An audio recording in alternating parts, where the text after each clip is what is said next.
Aí, olha só, a partir, depois que você entendeu essa parte de deformação, agora nós vamos definir a equação da torção, que é uma equação que você vai usar bastante aqui. Então, como é que essa equação é gerada? É gerada, você entendendo aqui, ó, uma coisa que você tem que calcular, como você lá na carga axial, você calculava a força interna. Essa força interna, ela era uma força axial, ou seja, ela era tração ou compressão.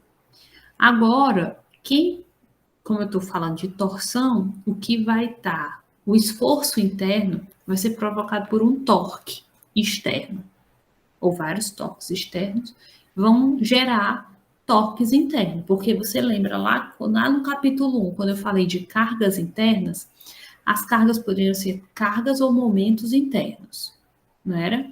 Carga interna podia ser tração, compressão ou cisalhamento, e torques internos podia ser momento fletor ou momento torsor. No caso de equação de torção, é momento torsor. Então, o torque, eu tenho que definir um torque interno. Esse torque interno, quando a gente for defini-lo, a gente tem que saber se ele é um torque positivo ou se ele é um torque negativo, que vai influenciar depois para outros cálculos. E aí eu já digo para você que o torque é considerado como convenção, o torque positivo, regra da mão direita. Todo mundo sabe qual é a mão direita? Ótimo. Então, do jeito que está aqui a posição dessa mão direita, ó, quando os dedos, esses 4 dedos aqui da mão, vão no sentido da seta e o polegar, logo, ele está saindo da seção transversal de referência, de corte. Imagine que eu cortei lá o meu eixo, trouxe esse pedaço para cá, peguei a minha mão direita, coloquei os meus 4 dedos no sentido da setinha e o meu polegar ficou aqui, ó, saindo dessa seção. Então, isso aqui indica o sentido positivo do torque. Esse torque, para cada DAzinho desse aqui, ó, elemento de área, eu vou ter um DF que vai provocar um DT, que é isso aqui, ó. Olha só.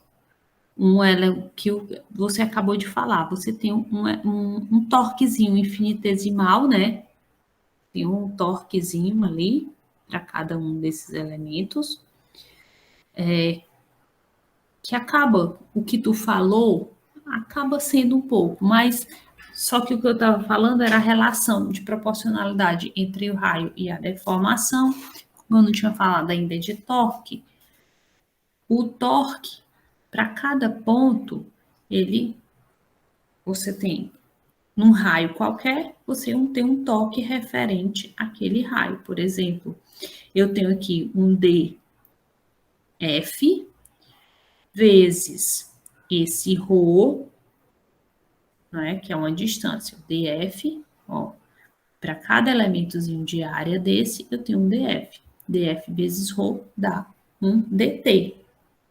Só que substituindo esse DF por tensão vezes a área, que é o dA, né, porque você sabe que tensão é força sobre área.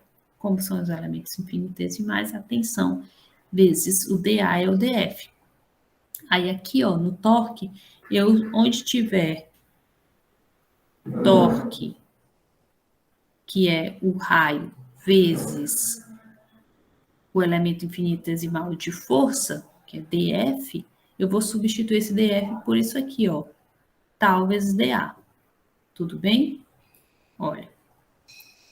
Só que eu quero somar todos os torques que tem aqui para eu ter o torque interno total. Para eu somar todos esses elementos em infinitesimais de torque, o que é que eu faço? Eu integro. Então, passo integro aqui e integro aqui. Quando eu integro na área, vai ficar ρ tal vezes dA. Só que para essa situação, essa integração, eu tenho que o ρ vai variar de 0 a C, E o tal também vai variar de 0 a um tal máximo. Então, eu tenho duas variáveis. Para simplificar essa integração, eu tenho que pegar uma desses valores e substituir por algo constante e deixar apenas uma variável. Como é que eu faço? Eu vou usar a lei de Hooke do cisalhamento, aquela que a gente viu lá no início, tal, Gives. E vou usar a deformação, relação entre a deformação e a seção transversal, que nós acabamos de ver, ó, que é a deformação ρ sobre C, deformação máxima. O que é que eu vou fazer aqui? Eu vou juntar essas duas. Como? Eu vou multiplicar os dois termos dessa equação por G. Multiplica aqui por G e aqui por G. O que é que acontece? G vezes a deformação é tensão de cisalhamento, porque é lei de Hooke, ó. Isso aqui é lei de Hooke. G vezes deformação máxima é lei de Hooke máxima, também é tal. Então, é isso aqui, cai nisso. E aí que eu tenho tal máximo, o tal no ponto qualquer, e o tal máximo. Cisalhamento no ponto qualquer está para ρ, naquele ponto, é o raio naquele ponto, como o cisalhamento máximo vai ocorrer no raio máximo. Essa relação de proporcionalidade, ela só é válida na região elástica.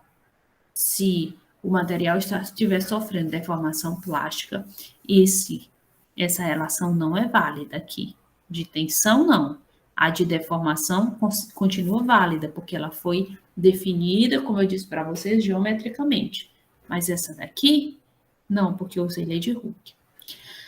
Pronto, agora eu vou pegar essa relação aqui, e onde tiver esse tal, eu vou substituir por ρ dividido por C vezes cisalhamento máximo. Olha só. Substituir isso por isso aqui e ficou isso. Essa relação eu vou melhorar. O C, por exemplo, é uma constante, porque o C é o C máximo, ele não vai variar, ele está lá no máximo. E a deformação máxima também, ela não vai variar, ela é a deformação máxima. Então, como é constante, ela vem para fora da integração. Aqui, ó. E aí a integral na área fica uma integral de ρ ao quadrado vezes dA. Ρ ao quadrado vezes dA, gente, isso aqui é um momento de segunda ordem ou momento de inércia. E nesse caso, esse momento de inércia é momento de inércia polar, que nós vamos chamá-lo de J. Então, se você está ainda com dúvida, volta lá na aula de centroide, e lá tem centroide de momento de inércia, e eu mostro esse momento de inércia aqui. Bom, simplificando, quais são os tipos de momento de inércia polar que nós vamos usar? Nós vamos usar dois tipos de momento de inércia para eixos de seção circular, que são os eixos mais comuns. Como vocês são da parte mecatrônica e vocês vão lidar muito mais com torção em eixos do que torção em vigas, né? Porque quem lida com torção em vigas são engenheiros civis, né? Da construção civis, que vai ter perfis em T, Y, Z e tal, submetidos à torção na viga. No caso de vocês que vão trabalhar com transmissão de movimento, então, o módulo mais comum, momento de inércia mais comum, é o momento de inércia do eixo circular. Aí são dois, eixo maciço e eixo tubular. Então, você precisa ficar despreocupado, você não vai usar essa equação aqui. Essa equação você usaria se essa seção aqui fosse uma seção que desconhecida ou que ela estivesse variando, entendeu? E aí você faria. Mas como é? Aí você usaria essa equação geral para definir o momento de inércia. Então, ele é usado para isso. E essa equação aqui, J para eixo maciço, é π sobre 2C a quarta, onde C é o raio. Que raio? O raio máximo do eixo maciço. Para eixo tubular, muda, porque ela tem o raio interno e o raio externo. Então, aqui você tem π sobre 2, C externo a quarta e C interno a quarta. Certo? Tudo bem? Até aí? Aí, olha aqui, ó. Aqui eu tenho o J. O J vai ser substituído por esse valor aqui. Então, a equação da torção fica cisalhamento máximo igual a torque vezes C sobre J, ou o cisalhamento em um ponto qualquer do teu eixo, onde você vai incluir o torque, que é o torque interno. Aqui também é torque interno, tá? O ρ, que é o raio que você quer definir, dividido por J. Tudo bem até aí? Dúvidas?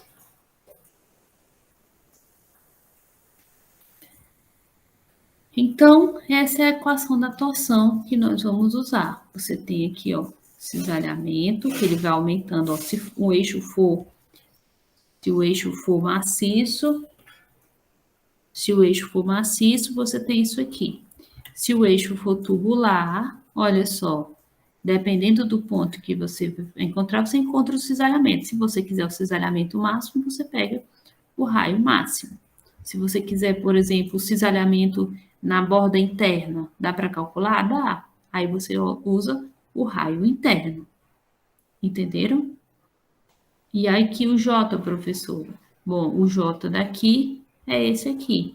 Π sobre 2, C externo à quarta, menos C interno à quarta. Aqui é a equação da torção. Ó. Isso aqui é a tensão de cisalhamento máximo, torque interno, o raio máximo. Para cisalhamento raio, o raio máximo. Cisalhamento máximo, o raio máximo. E o momento de inércia polar, J, da seção.